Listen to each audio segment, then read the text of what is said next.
Когда обычные роды превратились в медицинский кошмар, врачи оказались в безвыходной ситуации. Но когда шок сменился гневом, они немедленно вызвали полицию. В отделении для родов с высокой степенью риска больницы общего профиля Мерси царила напряженная обстановка. Доктор Эмили Мартинс, ведущий акушер, осматривала палату, пока ее команда готовилась к родам, которые обещали быть совсем не рутинными. Мониторы непрерывно пищали, отслеживая неровное сердцебиение пострадавшего плода. «Давление падает», — сообщила медсестра напряженным от беспокойства голосом. Доктор Мартинс кивнула, мысленно перебирая возможные осложнения. Мать, Лора Джонсон, лежала на операционном столе. В ее широко раскрытых глазах читался страх. Что-то в этом случае беспокоило доктора Мартинс с самого начала. Противоречивые результаты анализов, необычные особенности развития плода. Теперь, когда приближался момент истины, ее инстинкты кричали, что они вступают в неизведанные воды. Кесарево сечение было произведено с отточенной точностью. Когда доктор Мартинс сделала последний разрез, все присутствующие затаили дыхание. Ребенок появился на свет, и на мгновение время, казалось, остановилось. Воздух не оглашался криками. Сердце доктора Мартинс учащенно забилось, когда она быстро осмотрела новорожденного. Его внешний вид был слегка необычным. Ничего гротескного, но сочетание незначительных аномалий и багрового оттенка кожи вызвало тревогу в ее опытном сознании. Младенец с трудом дышал, его крошечная грудка поднималась и опускалась с огромным усилием. «Срочно вызовите сюда бригаду интенсивной терапии», — рявкнула доктор Мартинс, и ее внешнее спокойствие противоречило тому, что она чувствовала. Когда в палату вбежал неонатолог, доктор Мартинс встретилась взглядом со своим анестезиологом, доктором Уильямсом. Между ними возникло молчаливое взаимопонимание. Это выходило за рамки стандартных осложнений. В комнате воцарился контролируемый хаос, пока команды работали над стабилизацией состояния матери и ребенка. Доктор Мартинс отступила на шаг, ее мысли путались. Многолетний медицинский опыт подсказывал ей, что они имеют дело с чем-то беспрецедентным, потенциально опасным и почти наверняка неестественным. Что бы ни случилось с этим ребенком в утробе матери, она теперь боролась со временем, чтобы выяснить правду и спасти его жизнь. Часы пролетали в череде вмешательств. Каждый раз, когда казалось, что у них есть прогресс, показатели жизнедеятельности ребенка необъяснимо ухудшались. Казалось, что организм младенца сопротивляется всем их усилиям. Доктор Рамирес, главный генетик, ворвался в комнату с планшетом в руке. «Я никогда не видел ничего подобного», — сказал он, показывая доктору Мартинс результаты срочного генетического анализа. «Эти маркеры неестественны. Некоторые из них даже не имеют смысла». По спине доктора Мартинс пробежал холодок. Ее худшие подозрения подтверждались с каждой минутой. С наступлением рассвета наступила суровая реальность. Несмотря на все их усилия, состояние ребенка оставалось критическим и ни на что не реагировало. Они использовали все стандартные методы лечения, имеющиеся в их медицинском арсенале, но ребенок находился в опасном состоянии между жизнью и смертью.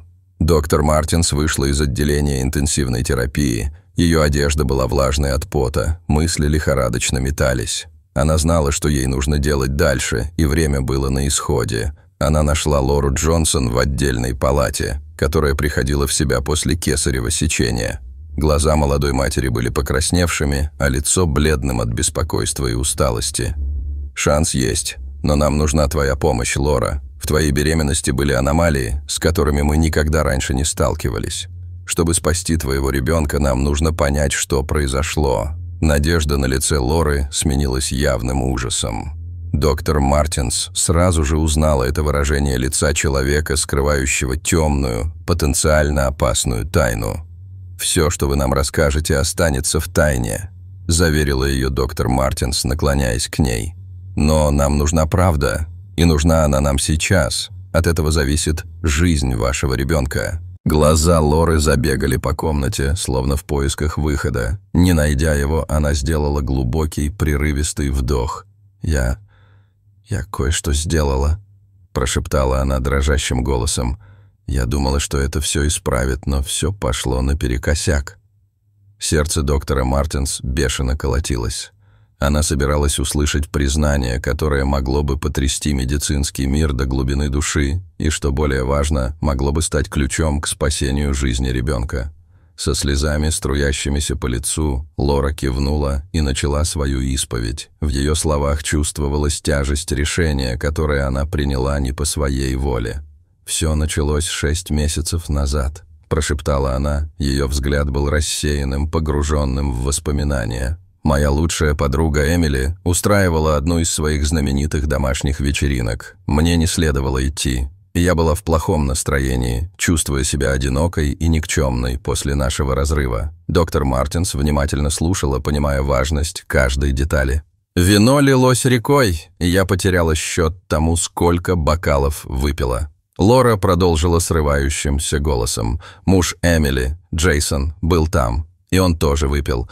Мы начали разговаривать, смеяться. Было приятно снова почувствовать себя желанной. Она замолчала, прерывисто вздохнув. Одно тянуло за собой другое, и, боже, мне так стыдно. В итоге мы оказались в комнате для гостей. Все закончилось быстро, и мы оба поняли, что совершили ужасную ошибку. Доктор Мартинс сочувственно кивнула, призывая Лору продолжать. Несколько недель спустя у меня начались месячные.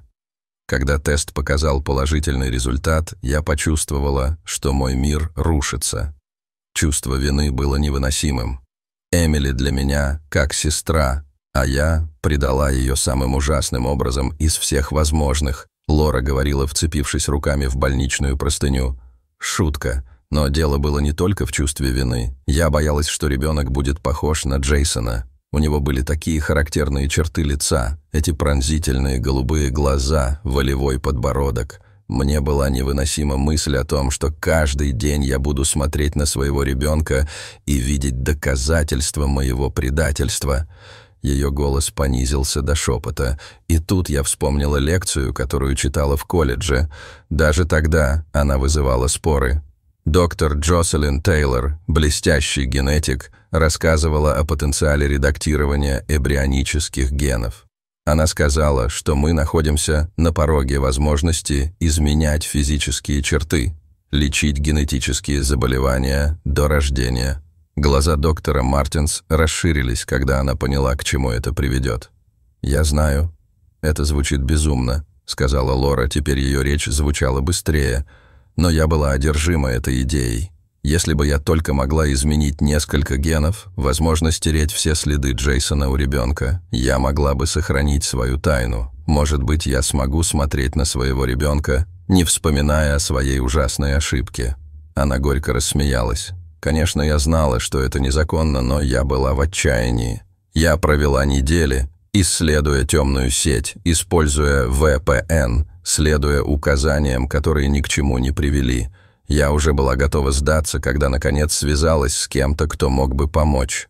Голос Лоры понизился до шепота. Я была настолько ослеплена страхом и виной, что согласилась. Я позволила ему провести процедуру, молясь, чтобы это решило все мои проблемы. Но что теперь? Она посмотрела в сторону отделения интенсивной терапии, и ее глаза снова наполнились слезами. Теперь я понимаю, что, возможно, обрекла своего ребенка на гибель из-за собственного эгоизма.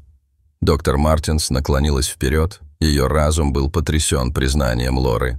«Лора», — сказала она мягко, но настойчиво, — «мне нужно, чтобы ты рассказала мне все, что помнишь об этой процедуре. Что именно доктор Рот собирался делать? Упоминал ли он какие-либо конкретные гены или методы?» Лора дрожала, когда она продолжала свою исповедь, и в каждом слове слышалась смесь страха, сожаления и отчаянной надежды на то, что ее честность может спасти ее ребенка. «Первая процедура была проведена, когда я была всего на 6-й неделе беременности», — начала она, глядя куда-то вдаль. Доктор Рот использовал метод, который он назвал Cas-RIP-Cas13 Enhanced. Он сказал, что это более точный метод, чем традиционные методы, позволяющие воздействовать на определенные гены, ответственные за физические особенности. Руки Лоры дрожали, когда он говорил. Сама процедура прошла на удивление быстро. Тонкая игла, секундное ощущение дискомфорта, и все было готово. Доктор Рот заверил меня, что все прошло идеально. Ее голос дрогнул. В течение нескольких недель я действительно чувствовала облегчение. Я думала, что все уладило. Доктор Мартинс наклонилась ко мне, чувствуя, что они приближаются к сути проблемы. «Когда вы впервые заметили, что что-то не так?» Лора закрыла глаза, вспоминая тот момент, когда ее мир начал рушиться. Это было во время моего 12-недельного обследования. Я никогда не забуду выражение лица акушера. Она продолжала хмуриться на УЗИ, вызывая коллег. Они использовали такие слова, как «аномальный» и «беспрецедентный». По лицу Лоры текли слезы. Ребенок развивался неправильно, позвоночник изгибался невероятным образом. У доктора Мартинс перехватило дыхание. Нынешнее состояние ребенка внезапно приобрело пугающий смысл. «У меня была истерика», — продолжила Лора. «Я сразу же отправилась к доктору Роту. Каждый раз доктор Рот пыталась разобраться с растущим списком аномалий, что приводило только к новым осложнениям. Это была опасная генетическая игра, в которой ее будущий ребенок был невольным участником. Последний триместр был настоящим адом», — прошептала Лора. «Движения ребенка были ненормальными. Иногда мне казалось, что внутри меня двигается слишком много конечностей. Иногда я не могла пошевелиться в течение нескольких дней. Доктор Мартинс изо всех сил старалась сохранять профессиональное самообладание, когда Лора описывала свое ухудшающееся психическое состояние. Меня мучили яркие кошмары, в которых я видела, как рождаются существа, которые были более чуждыми, чем люди. Я стала параноиком, убежденная, что моим телом овладевает нечто, чего я не могу понять. «За неделю до родов у меня был последний сеанс с доктором Ротом», сказала Лора едва слышным голосом. «Он был другим, маниакальным. Он продолжал говорить о следующем этапе эволюции человека и о том, как мой ребенок изменит все». Она посмотрела на доктора Мартинс с широко раскрытыми от страха глазами. Тело Лоры сотрясалось от рыданий. «Что я наделала? Какого монстра я привела в этот мир?» Доктор Мартинс глубоко вздохнула, ее мысли путались от того, что она могла понять из рассказа Лоры. Странные генетические маркеры, невосприимчивость ребенка к лечению – все это указывало на изменения, гораздо более глубокие, чем просто косметические. Пока она обдумывала ужасающее признание Лоры, в голове у нее все перемешалось. На нее давила тяжесть ситуации, сложный клубок неотложных медицинских проблем, этических дилемм и юридических обязательств. Она глубоко вздохнула, собираясь с духом перед предстоящим трудным разговором. «Лора», — начала доктор Мартинс мягким, но твердым голосом, «мне нужно, чтобы ты осознала всю серьезность того, что ты сделала». Она сделала паузу, тщательно подбирая слова. «Проводя эту незаконную генетическую модификацию, вы не только нарушили закон, но и подвергли жизнь своего ребенка серьезной опасности». Лицо Лоры сморщилось, по щекам потекли новые слезы. «Я никогда не хотела...» Доктор Мартинс подняла руку, на ее лице отразились сочувствие и профессиональная решимость. «Я знаю, что вы напуганы и в отчаянии, но как медицинский работник я обязана сообщить об этом властям». Краска отхлынула от лица Лоры. «Пожалуйста», – прошептала она, – «я просто пыталась защитить своего ребенка». «Я понимаю, что таково было ваше намерение», – ответила доктор Мартинс, слегка смягчив тон. «Но закон существует именно для того, чтобы предотвращать подобные ситуации. Последствия нерегулируемых генетических экспериментов таковы». Внезапно дверь распахнулась. Вбежала медсестра Анна, ее халат был растрепан, а глаза широко раскрыты от нетерпения. «Доктор Мартинс», — выдохнула она, — «ребенку плохо, вы нужны нам в отделении интенсивной терапии, немедленно». Сердце доктору Мартинс подскочило к горлу, она вскочила на ноги и уже направилась к двери. «Я уже иду», — бросила она через плечо. Лоре она быстро сказала: «Оставайся здесь, мы продолжим этот разговор позже». Следующие несколько минут прошли в суматохе лихорадочной деятельности. Доктор Мартинс мчалась по коридору, ее разум переключился в критический режим. Когда она ворвалась в отделение интенсивной терапии, до ее ушей донеслась какофония сигналов тревоги. «Что случилось?» — спросила она, бросаясь к инкубатору. Доктор Рамирес, которая уже была там, мрачно ответила: «Полиорганная недостаточность. Генетические нарушения развиваются быстрее, чем мы можем им противостоять. Руки доктору Мартинс забегали над оборудованием, ее взгляд метался между мониторами. «Увеличьте поток ЭКМО, надавите на эпителий. Давайте попробуем целенаправленную генную терапию, чтобы стабилизировать ситуацию». Но как только эти слова слетели с ее губ, она поняла, что это бесполезно. Показатели жизнедеятельности ребенка падали с угрожающей скоростью. Крошечное тельце, уже измененное незаконными процедурами, просто сдавалось. В течение 20 мучительных минут бригада медиков отчаянно боролась за спасение жизни младенца. Но в конце концов наука и мастерство оказались бессильны перед фундаментальной нестабильностью, вызванной безрассудными экспериментами доктора Рота. В 10:47 утра доктор Мартинс позвонила. «Все. Время смерти – 10:47», – тихо произнесла она. Ее голос был едва слышен из-за внезапной тишины отключенной сигнализации. В отделении интенсивной терапии воцарилась тишина, в воздухе повисло ощутимое чувство поражения. Доктор Мартинс на мгновение закрыла глаза, позволив себе на секунду опечалиться, прежде чем ее профессиональная маска вернулась на место. «Мне нужно сообщить матери», — сказала она, поворачиваясь к своим коллегам. «И есть еще кое-что, что вам всем нужно знать». В комнате отдыха доктор Мартинс передала признание Лоры ошеломленной медицинской бригаде. Выражения шока, недоверия и гнева промелькнули на их лицах, когда они осознали смысл услышанного. Доктор Рамирес покачал головой, его голос был напряжен от сдерживаемых эмоций. Все это время мы боролись с чем-то, чего, возможно, не могли понять. Если бы мы знали, возможно, мы могли бы спасти ребенка.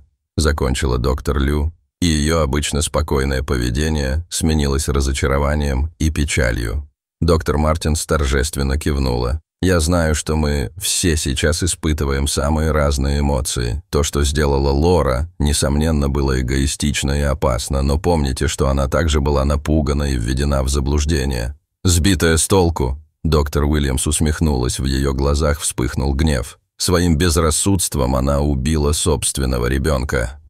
В комнате повисла напряженная тишина. Доктор Мартинс по очереди посмотрела на каждого из своих коллег, видя противоречия в их глазах, борьбу между их клятвой помогать и их очень человеческой реакцией на эту трагедию. Наконец, она заговорила снова, и в ее голосе чувствовался груз ответственности. «Как медицинские работники, мы обязаны сообщить об этом. Последствия для генетических исследований, медицинской этики и законодательства огромны». Доктор Уильямс потянулась к телефону на стене, возмущенная эгоизмом и безрассудством Лоры. «Я сейчас позвоню властям. Доктор Рамирес, не могли бы вы, пожалуйста, проинформировать администрацию больницы? Остальные, пожалуйста, подготовьте подробные отчеты обо всем, что мы наблюдали, и обо всех методах лечения, которые мы применяли. Этот случай, вероятно, будет изучаться еще долгие годы», — добавила она. Наблюдая, как доктор Уильямс вызывает полицию, доктор Мартинс не могла не думать о Лоре, отчаявшейся матери, чьи тщетные попытки защитить своего ребенка привели к такому печальному исходу.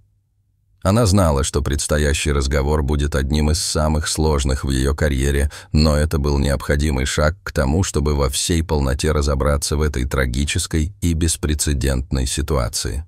Подойдя к палате Лоры, доктор Мартинс собралась с духом. Тяжесть новостей, которые она несла, казалась ей почти невыносимой. Она остановилась у двери, глубоко вздохнула и вошла. Глаза Лоры, покрасневшие и встревоженные, сразу же остановились на лице доктора Мартинс. В этот момент, прежде чем она произнесла хоть слово, она поняла. Из ее горла вырвался пронзительный вопль, звук чистой боли, который, казалось, исходил из самых глубин ее души. «Нет!» — Лора задыхалась от рыданий. «Нет! Пожалуйста, нет!» Доктор Мартинс быстро подошла к ее кровати. Ее профессиональное поведение пошатнулось перед лицом такого глубокого горя. «Мне так жаль, Лора», — тихо сказала она. Ее голос был полон эмоций. «Мы сделали все, что могли, но генетические изменения были слишком серьезными. Ваш ребенок не выжил». Тело Лоры сотрясалось от рыданий. Она сжимала руками свой теперь уже пустой живот. «Моя малышка», — причитала она, — «моя бедная, милая малышка». Что я наделала? Доктор Мартинс успокаивающе положила руку ей на плечо, зная, что никакие слова не смогут облегчить эту боль. В течение нескольких минут она просто стояла там, безмолвная свидетельница ее горя. Когда рыдания Лоры начали стихать, сменившись полой, потрясенной тишиной, доктор Мартинс заговорила снова. Ее голос был мягким, но твердым. «Лора, мне нужно, чтобы ты выслушала меня. Полиция скоро будет здесь. Им нужно поговорить с тобой о том, что произошло». Лора тупо кивнула. Ее взгляд был рассеянным. «Я убила своего ребенка», – прошептала она. Через несколько минут стук в дверь возвестил о прибытии 2 полицейских. Они вошли в комнату. На их лицах читались сочувствие и решимость. «Мисс Джонсон», – начал старший офицер, – «я детектив Ромеро, а это офицер Смит. Мы понимаем, что вы прошли через ужасное испытание, но нам нужно задать вам несколько вопросов о незаконных генетических процедурах, которым вы подверглись». Лора снова кивнула, ее голос был едва слышен. «Я расскажу вам все». Когда Лора начала рассказывать свою историю еще раз, доктор Мартинс извинилась и вышла из комнаты. На сердце у нее было тяжело от осознания того, что эта трагедия будет иметь далеко идущие последствия не только для одной скорбящей матери. Через неделю после смерти ребенка Лору выписали из больницы. 2 месяца спустя она предстала перед судьей, признав себя виновной по обвинению в угрозе жизни ребенка и незаконных генетических манипуляциях. Зал суда был переполнен, дело привлекло внимание всей страны. Пока судья назначал дату вынесения приговора, Лора молча стояла, став тенью себя прежней. Специалисты по этике и ученые спорили на ток-шоу о последствиях этого дела для будущего генетических исследований и регулирования. А в маленькой частной лаборатории на окраине города доктор Рот с растущим беспокойством следил за новостями. Он начал систематически уничтожать результаты своих исследований, зная, что это всего лишь вопрос времени, когда власти постучатся в его дверь. Отчаянный выбор Лоры привел к невообразимым последствиям, навсегда изменив представление о медицинской этике и генетических исследованиях. Размышляя о последствиях ее действий, мы задаемся вопросом: как далеко вы готовы зайти, чтобы защитить своего ребенка? Где мы проводим грань между прогрессом и моралью? Поделитесь своими мыслями в комментариях ниже.